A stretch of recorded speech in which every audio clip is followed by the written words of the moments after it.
சமூகம் எதற்காக ஜாதி வெட்டி பட்டியல் வெட்டி வெளியே போகணுமா அப்படின்னு ஒரு கொஸ்டின். எதற்கு வெளியே போகணும்? தேவேந்திர குல சமூகம் வீர சேர சோழ பாண்டிய வம்சாவளிகளில் மூவேந்திர வம்சாவளி வந்த வேந்தர்கள் இன்னைக்கு பட்டியலில் அடைச்சு அவனை ஒரு ஆதி திராவிடனாக, ஒரு அரிஜனாக, ஒரு தலித்தாக இன்னைக்கு அல்லல்பட்டு இன்னைக்கு அசிங்கப்பட்டு கொண்டிருக்கிறார். நீ எடுத்துக்கிட்டா இன்னைக்கு 450 கோயில்கள்ல பட்டியல் இன்னைக்கு சமூகம் என்று சொல்லக்கூடிய தேவேந்திர மக்கள் சாதாரண கோயில இந்த முடுக்குல புது கோயிலா கட்டியிருக்கான் பாருங்க, அங்க போய் பரிவட்டம் வாங்கல. கல்வெட்டுகள் மன்னர்கள் காலத்துல கட்டின கோயில்கள் அனைத்துமே தேவேந்திர மக்கள் பரிவட்டம் வாங்கக்கூடிய சமூகம் 450 கோயில்ல சும்மா கிடையாது. எல்லா சமூகம் வாங்கப்பா நீங்க வாங்க நான் நாடாண்ட பரம்பரை ஊராண்ட பரம்பரை சொன்னா மட்டும் போகாது. அங்க கல்வெட்டு இருக்கும். இந்த கோயிலை கட்டியவன் யார்? ராஜராஜ சோழன். மதுரை மீனாட்சி அம்மன் கோயிலை கட்டியவன் பாண்டிய மன்னன். பாண்டியம்மனுடைய தங்கை யார்? மீனாட்சியை கட்டி குளிப்பதற்கு தெப்பகுளத்தை. அப்ப அந்த பாண்டிய வம்சாவளியை சேர்ந்த தேவேந்திரர்கள் தான் உருத்தானவர்கள். இது முதல்ல தெரிஞ்சுக்கிறோம். அப்ப அந்த நிலத்துல தேர் ஓட்டினாலும் குளத்துல தேர் ஓட்டினாலும் தேவேந்திர மட்டும்தான் தேர் இழுக்க முடியும். வேற யாருமே இழுக்கிற யாராச்சும் சொல்லுங்க பார்க்கலாம். எங்க சொல்லுங்க? அந்த கோயில்ல தெப்பக்க திருவிழா யாரு இழுத்தது? அவங்க தான் தேர் இழுக்கிறாங்க. எல்லாமே தேவேந்திர குலத்திற்கு ஒரு பாரம்பரியம் இருக்கிறது. இவனை 1930 முன்னாலேயே தேவேந்திர குல திருக்குறள் பலராக இருந்த சமூகம் நாங்க பட்டியல மாற்றம், பட்டியல வெளியேற்றோம். ஏன் கேட்கிறோம்? என்ன எங்களை போட்டு அடைச்சிங்க நடத்த கேட்கிறோம். போர் நடந்துகிட்டு இருக்கிற தமிழர்களா தெலுங்கர்களா? விஜயநகர பேரரசர் வந்தார்கள், தமிழர்களை அழித்தார்கள். தமிழருக்கு துணை நின்றவர்கள் சான்றா போடுறோம், அவனோடு சேர்ந்து குறுநில மன்னராக வாழ்ந்துகிட்டு இருக்கா. இன்னைக்கு தமிழ்நாடு ஏதோ போக்குல போய்கிட்டு இருக்கு. தமிழன் ஆளவில்லை. தமிழனை தேர்வு பண்ணுங்க. நீ யாராவது தமிழன் வர முடியுதா? வர முடியலையே. 500 ஆண்டு காலமாக விஜயநகர பேரரசு எங்கு பார்த்தாலும் கோயில்கள், எங்கு பார்த்தாலும் நிலங்கள் வைத்திருக்கின்ற சமூகம் தேவேந்திர குல சமூகம். எங்க எடுத்துக்கிட்டாலும் சரி, எங்க ஊர்ல எடுத்துக்கிட்டா எல்லாம் நீ பாருங்க. சேரிகள் அப்படின்னு சொன்னா இன்னைக்கு பாருங்க, இன்னைக்கு மல்லன் கிணறு, மல்லப்புறம், உத்தப்புறம் இப்படி பேரு இல்ல ஊர்கள்லாம் பார்த்தா தேவேந்திர மக்கள் இருக்கக்கூடிய சரியான. எங்களுக்கு முக்குலத்தோர் சமூக தேவர் சமூகத்திற்கு என்ன பிரச்சனை இல்ல. பூலித்தேவனும் வெண்ணிக்காலாடையும் சகோதரனா இருந்து போரிட்டு இருக்கான். புலித்தேவன் வெண்ணிக்காலுடைய தலையில உயிரை மாய்த்திருக்கிறான். அப்படிப்பட்ட சமூகம் அப்படிப்பட்ட சமூகத்தை எங்களை ஏன் நாங்க வெளியே போறோம்னு சொல்றோம்ல. உங்களுக்கு என்ன வந்துருச்சு நான் கேட்கிறேன். வெளியே போனா வெளியே போ. எங்களுக்கு எதுவுமே எங்களுக்கு சுய மரியாதை உடைய நபர்கள்.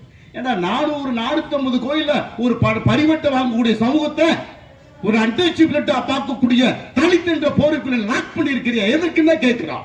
நாங்கள் தலித்துகள் அல்ல, தலித்துகள் இல்ல. தலித்துகள் சொன்னா நாக்கே இருக்கும் சொன்ன ஜான் பாண்டியன். என்ன நாங்க எல்லாமே தலித்து சொல்லாதன்னு சொல்றோம். நீ உன்னுடைய வரலாறை எடுத்துக்கொள். பறையர் சமூகமா உன்னுடைய வரலாறு பேசு. தலித் என்று சொல்லாதே. அருந்ததியர்களா உன் வரலாறு எடுத்து பேசு. தலித் என்று சொல்ல விடாதே. நாக்கை அரு அப்படின்னு சொன்னார். அப்படிப்பட்ட சமூகம் தேவேந்திர சமூகம் பட்டியலை விட்டு வெளியே போன்னு சொன்னா போ, சந்தோஷம் அனுப்பி வைக்க வேண்டானே. இன்னைக்கு 39 எம்பிகள் பார்லிமெண்ட்ல தேவேந்திர வேளாளர்கள் தேவேந்திர வேளாளர்கள் இந்த அரசாணையை கையெழுத்து போட்டவர்கள் வடநாட்டு ஓடி ஒரே சொல், ஒரே வார்த்தை எப்பா தேவேந்திர வேளாளர்கள் மண்ணின் மைந்தர்கள். தேவேந்திர வேளாளர்கள் அவர்களே தான். பண்பாடு கலாச்சாரம் அவர்கள்ட்ட போய் நிறைய கத்துக்கிற வேண்டிய நிறைய இருக்கு. பார்லிமெண்ட்ல உட்கார்ந்த அத்தனை எம்பிக்களுக்கு செவிக்கு எழுக்கிறாரு மோடிஜி அவர்கள். மோடிக்கு தெரியாதா? மோடி சொன்ன சரியாத்தான் இருக்கும் சொல்லிட்டு தமிழகத்தை சார்ந்த இதுல எத்தனை எம்பி தேவேந்திர இருந்திருப்பான், எத்தனை எம்பி இருந்திருப்பான். யாராவது ஒருத்தன் நீங்களே எதுக்கு நாங்க போனீங்க? முதல்ல எதுக்குடா போனீங்க? தேவேந்திர வேளாள அரசாணை எதுவுமே மொழி தெரியாத எம்பிக்கள் தேவேந்திர அரசாணைக்கு கையெழுத்திட்டு கௌரவப்படுத்தினாரே. ஏன்னா மோடி உனக்கு உறவா? இன்னைக்கு குலதெய்வமா இந்திரனை வழிவிட்டு கொண்டு இருக்க துண்ட போட்டுக்கிட்டு இந்திரனை நீ நரேந்திர நான் நீங்கள் தேவேந்திரர்கள் நான் நரேந்திரன். அத்தனை பெரிய பொதுக்கூட்டத்தில் மோடிஜி அவர்கள் சொன்னார்கள், தேவேந்திர வேளாளர் மக்கள் இன்னைக்கு பசுமை தெய்வம் வணங்கக்கூடிய நபர்கள், அவங்க பண்பாடு கலாச்சாரம் அத்தனை சமூகமும் யூ ஹேவ் டு ஃபாலோ நீ ஃபாலோ பண்ணுங்க.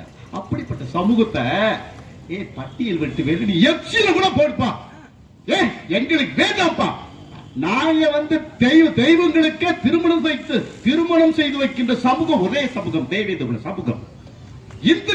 இந்திரன் ஹிட் ஆஃப் இந்திரனை யாரு? எங்க அப்பே பாட்டே முப்பாட்டே எந்த கோயில் முருகன் எங்க எங்க யாரு?